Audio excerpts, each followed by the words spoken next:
Hello guys, আসসালামু আলাইকুম। আশা করি আপনারা ভালো আছেন। আলহামদুলিল্লাহ আমিও ভালো আছি। আবার ফিরে আসলাম আপনাদের মাঝে নতুন একটা রেসিপি নিয়ে। তার জন্য এখানে আমি নিয়ে নিয়েছি 1 কাপ চালের গুঁড়া, 1 কাপ ময়দার আটা আর রাজশাহীর বিখ্যাত খেজুরের গুড়। এটা দিয়ে আজকে আমি পোয়া পিঠা বানাবো কিংবা তেলের পিঠা ফুলকো ফুলকো করে। তার জন্য এখন এটা আমি একটা বেটার বানিয়ে নেব।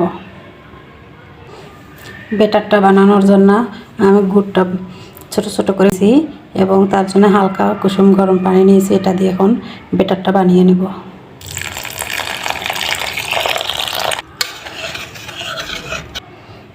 গুড়টা আমার গুলিয়ে নেওয়া হয়ে গেছে। এর মধ্যে এখন আমি আটাটা দিয়ে দেব।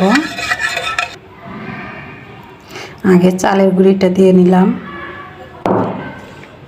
এখন দিয়ে নিব ময়দার আটা।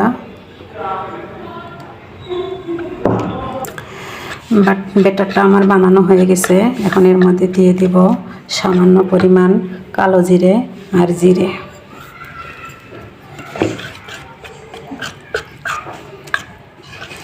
বেটারটা আমার বানানো হয়ে গেছে। এখন চুলায় কড়াই বসিয়ে আমি তেল গরম করে নিব।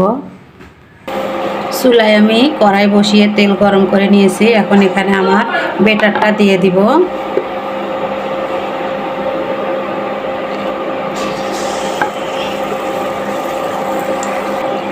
বেটারটা দিয়ে দিয়েছি।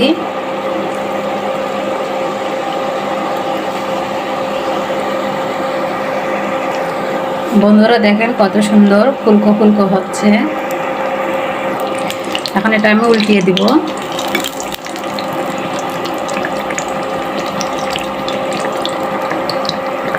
পিঠাটা হয়ে গেছে, এখন উঠিয়ে নিব। এভাবে সবগুলো পিঠা আমি বানিয়ে নিব। পিঠাগুলো কত ফুলকো ফুলকো হচ্ছে দেখেন বন্ধুরা।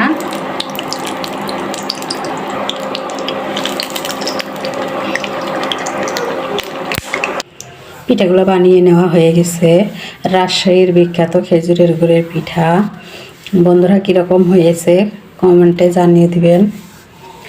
আর আপনারা বাসায় এভাবে খেজুরের গুড় অথবা আখের গুড় দিয়ে পিঠা বানিয়ে বাসায় খাবেন।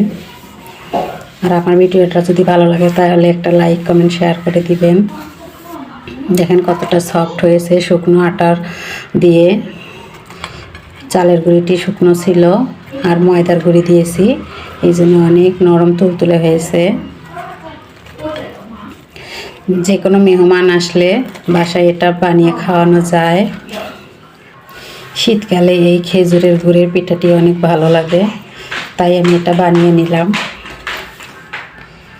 আমার ছোট বড় সবাইকে এটা খেতে ভালো লাগে, সবাই পছন্দ করে।